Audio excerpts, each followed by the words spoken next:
it's not even the beginning of the end, but it might be the end of the beginning, right? Because, when I think of being a teen mom, I think of a lot of these stereotypical images, from TV or from, the old school, the period pieces and whatnot, where that was just utterly scandalous. And it would have been so looked down on. There would have been not only maybe an internal, but an external sense of judgment and condemnation too. And so there's not only the personal issues that were going on that caused the situation. Now there's responding to all these other people and all their opinions. Yes. And, I'd feel pretty sure everybody's got an opinion. You would think, as you're just walking down the street, okay, everybody's looking at me and everybody's got an opinion. Right. Yeah. Like what she's doing pushing that stroller. Is that her baby? Right. She looked like a little kid herself. Right. Exactly. Yeah. Exactly. So many dynamics, but I love the support piece, and it's like, who couldn't use some encouragement and support? Exactly. But especially in that, to step out of the wondering situation, the judgment situation, go, okay, this is another person. This is somebody who's got a very full plate of things to figure out. And like all of us, there's none of us that are perfect, Right. Just like the woman caught in adultery, all of the people from the oldest to the youngest started dropping the stones when Jesus said, hey, the one of you that's without sin, throw the first stone. And, and then they all went away. And it's just beautiful. He's like, where are those who condemn you? Is no one? No one. No. Okay. Well, neither do I.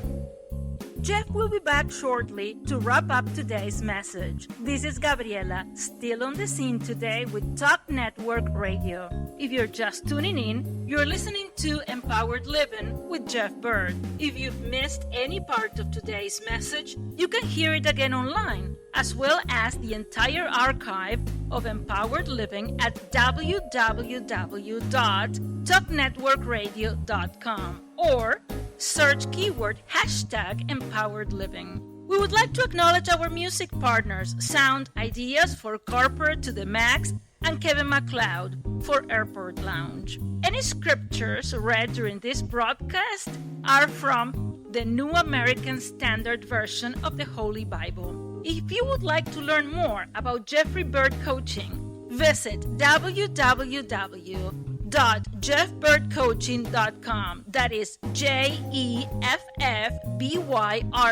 coaching.com. Do a Facebook search for @CoachingRocks or drop Jeff a line at jeff@jeffbyrdcoaching.com. Again, JEFFBYRD coaching.com.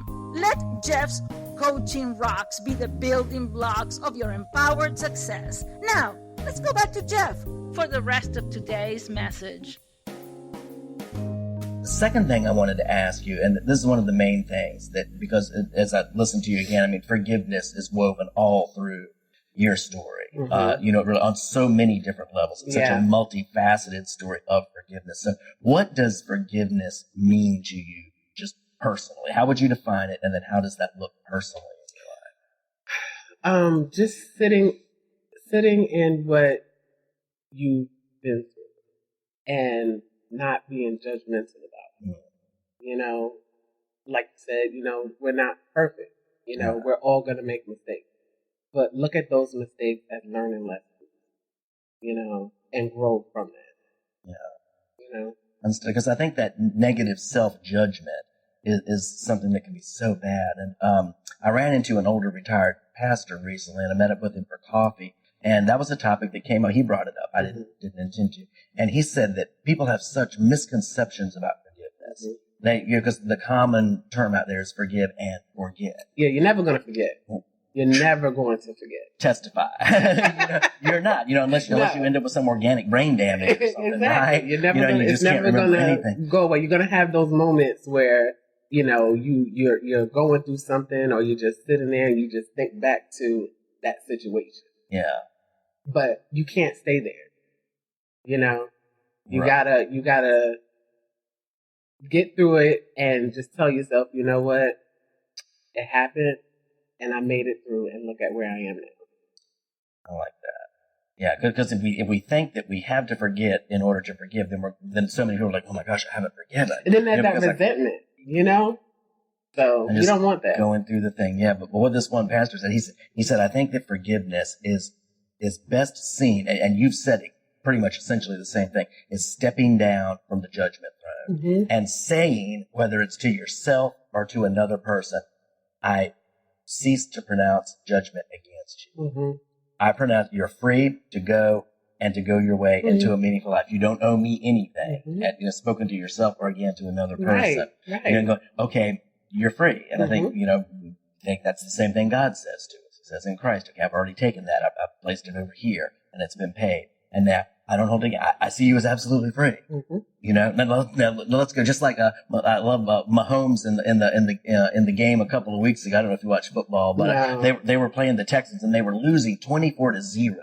And Mahomes, the quarterback for the Kansas City Chiefs, who's going to be in the Super Bowl this weekend, he went over to his teammates and he said, and he was going up and down. He was saying, let's do something special. Let's do something special. And they did. They came back and won the game by more than the amount of points they were down. Wow. But he got them. It's like, okay, stop looking at the loss that you're presently experiencing and look at what we can do. Get your mind off of that and on to moving forward. Picture the positive outcome and let's do something special. Yeah.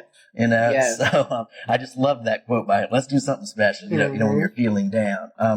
But another thing I wanted to ask you about in some detail, and I've been through some journaling exercises. I've been in some classes that kind of use that as the basis. Some people are more, I think, adept at journaling than others, getting actually their feelings and their thoughts out on paper. But how do other people I've had tell me, say, I just sit down, I just draw blanks. I don't know what to put down or how to turn those thoughts into something meaningful. So can you just kind of walk us a little bit through how the journaling process works for you? How do you start? What do you write? How do you process? My journaling process is, I started off as like a letter to God. Okay. Dear God, and I just, I thank him first of all for everything he's done for me and my family. And I just pour my heart out of what I'm feeling, and in my journaling, I pray for God to help me, give me strength to get through whatever it is I'm feeling or whatever it is I'm dealing with. So. I love that. Wow. It's almost like another Psalms kind of book, really, because that's what, for anyone who's familiar with the scripture, Psalms, that's pretty much it. And like the first majority of the Psalms are all in difficult situations. But so often I like the fact that you put Thanksgiving there as a theme too. Yeah. There's never something so bad that we don't have something to give thanks to be thankful for. Exactly. Because I was stuck on, when she was journaling, I was like, okay, I used to dabble, as a girl, you have your diary. Right. The little things that happen in school or whatever. But when I got the notebook and the pen, I'm like, well, where do I start? And then I was like, you know what? I'm going to write it. I'm going to start off as just Dear God and just take it from there. And that's what I do now. I love that. And some of I don't actually write most of these things out, but I get up pretty early in the morning to just spend some time alone. And a lot of times I'll start praying. And sometimes, it's just the honesty. I have found that the honesty, God already knows, he's waiting for us to catch up and admit, the same place he's been there and back since eternity past, so it's not like, oh my goodness, that's news, to him, nothing's news to him, but it's us waking up to it. And sometimes even on the bad days, this has been a rough period for my wife and I, and it's like just coming there and going, okay, this is rough. Like I knew a preacher, he's gone now, he's gone upward, but, he once said he was at a New Year's Eve service and whoever it was that was praying was praying, oh yes, please give us another year as good as last year. He said, well, my last year hadn't been that great. Right. He said, and I told God, we have a very open relationship. I told him, I said, if you give me another year like last year, you can hang it on your beak. It's like, I'm about done with this, It's like, we need a breakthrough. Something's got to give. So, but just being as candid. So I guess the journaling, if it's a person of faith, you can write that to God, but just getting that, okay, this is what I'm feeling today. This is where I am. Yeah. It's almost like defining reality. Yeah. We say in leadership that a leader's first responsibility is to define reality because you can never get to where you want to go if you don't know where you're starting. Yeah. We have GPS now, but back when you used to have to plug in a starting address, for if you don't have a starting address, it's never going to plot you a course to get where you can have the clearest vision where you want to go. Yeah. But, just honesty. Here I am, and this is where I'm at. And then, so what happens though, to you on the inside as you get those thoughts and those truths on paper? What does that do for you? It's a release. To me, personally, it's a release because it's like, okay, I've been dealing with this, and, you know, sometimes I get in the moment where it's like, I don't even know how I'm going to move on. Right. You know, but I'm going to go ahead and write this letter, this journal entry, and give it to God, pray about it. And once I close that book, I'm not going to take it with me anymore. Wow. Because I learned that I can't carry it. It's not for me to carry, you know. So I give it to God, and whatever your will is, you know, you'll direct me, and that's going to be the end of it. So in other words, I'm going to trust you to make it happen. Yeah. I'm not the one with the world on my shoulders. That's your job. Yeah. Yeah. And a lot of us walk around feeling like the world is on our shoulders. Well, isn't it the truth? You know? And I felt like that before. Yeah. But, you know, this journaling is so powerful. And I just, you know, I hope that, you know, if you don't get anything else from, you know, this conversation, people will, you know, try to journal and just get it out your head. Yeah. You know, you got to get it out. You can't keep that stuff bottled in. You can't. That's funny. Getting out of our head is like a common recurring theme in some of our circles. Like, I need to get out of my head. Yeah. I need to call and talk to somebody so I can get out of my head. And then sometimes you don't want to call and talk to somebody. Yeah. You know, but that's when that journaling comes in. You gotta get it out. So you can leave it there, so you can move on. You know, and as you're talking about that, it's like the whole essence of the forgiveness, of the life view, of the journaling is all to be able to leave the past in the past and to move forward. Mm-hmm. I heard somebody say that there's a reason that the windshield is bigger than the rearview mirror. You know, we're supposed to spend more time looking in that direction, right? Than looking back. Right. But sometimes those things can be hard to get rid of, especially when you have to find them, clarify them, put them down, and then go, okay, that was that. Now, what am I going to do next? Mm-hmm. Right? Where do we go now? And then looking in faith too, if you're a person of faith, looking up and going, okay, you got this. I don't have a clue. You know, what are we going to do next? Mm-hmm. You know, because it really feels that way sometimes. Yeah. But, another thing that popped into my mind, is that the word encourage literally means, you know, to push forward. Mm-hmm. So I think what you brought to us today is a practice of encouragement. Mm-hmm. This is like self-encouragement too. Yeah. Self-encouragement, but everything that we're experiencing, I fully believe, has an impact and a significance for other people too. Yeah. Just like what you've been through and you know, as other people listen to it and go, okay, well, I can do that too. Mm-hmm. I can forgive myself. Mm-hmm. I can go, okay, you know, that it wasn't the best thing, but it's human. You made it, but you don't have to continue to live in that identity.